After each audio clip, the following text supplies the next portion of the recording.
Hi friends, gardening with Ujjwala गार्डनमध्ये तुमचे स्वागत आहे।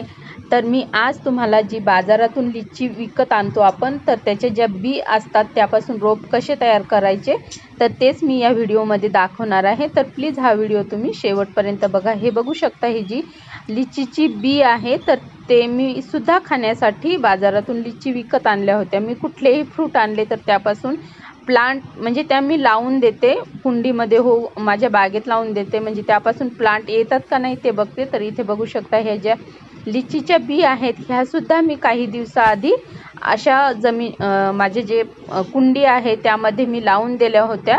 तर अशा पद्धतीनेच आपल्याला लावायची। ही बी मी फक्त तुम्हाला दाखवण्यासाठीच लावून घेतली, कारण मी आधीच 15 दिवस अगोदर काही बी लावलेल्या आहेत आणि तुम्ही बघू शकताय त्याला किती छान अशा त्या लागलेल्या आहेत आणि त्याची वाढसुद्धा छान होत आहे।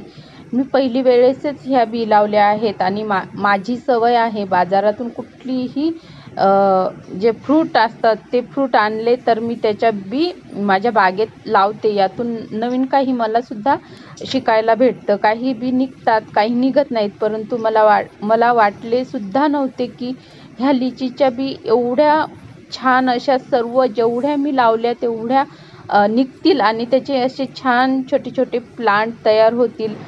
मी सुद्धा ह्या लिचीच्या बी पहिली वेळेसच माझ्या बागेमध्ये लावल्या आणि सर्व जेवढ्या बी लावल्या तेवढ्या मस्त अशा निघलेल्या आहेत। आता बघणार आहे की यापासून माझे किती प्लांट तयार होणार आहेत आणि ते मी जेवढेही प्लांट तयार होतील ते असे वेगवेगळ्या कुंड्यामध्ये लावून देणार आहे।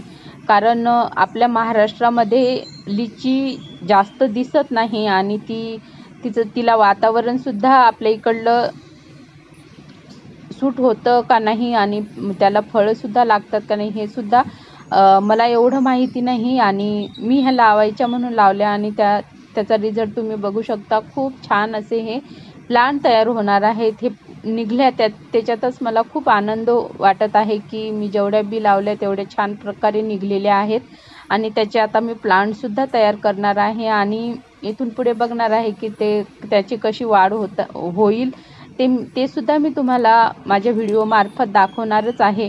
आणि इथे ह्या सर्व ज्या दुसऱ्या सुद्धा बी होत्या त्या सुद्धा मी आता सर्व लावून घेत आहे। बघू शकता छोटे छोटे असे अंकुर सर्व बीला आलेले आहेत आणि असं काहीच नाही की कुठल्या मातीमध्ये, ही मी जी रेग्युलर जे प्लांट मी माझ्या कुंडीमध्ये लावते त्यासाठी जी माती तयार केलेली आहे म्हणजे माती आणि त्यामध्ये थोडं वर्मी कंपोस्ट गांडूळ खत आणि थोडी जी वाळू असते ती मिक्स करून अशी मी माती तयार करते आणि त्यामध्येच माझे जे कुंड्यामध्ये मी प्लांट लावते त्याचीच ही माती आहे। तशा प्रकारेच ही माती तयार केलेली आहे आणि त्यामध्येच ह्या बी मी लावून दिल्या होत्या आणि मस्त अशा निघलेल्या आहेत आणि त्याची आता वाढसुद्धा मस्त होत आहे। आणि पावसाचे वातावरण असल्यामुळे ह्या लवकर लागतील सुद्धा।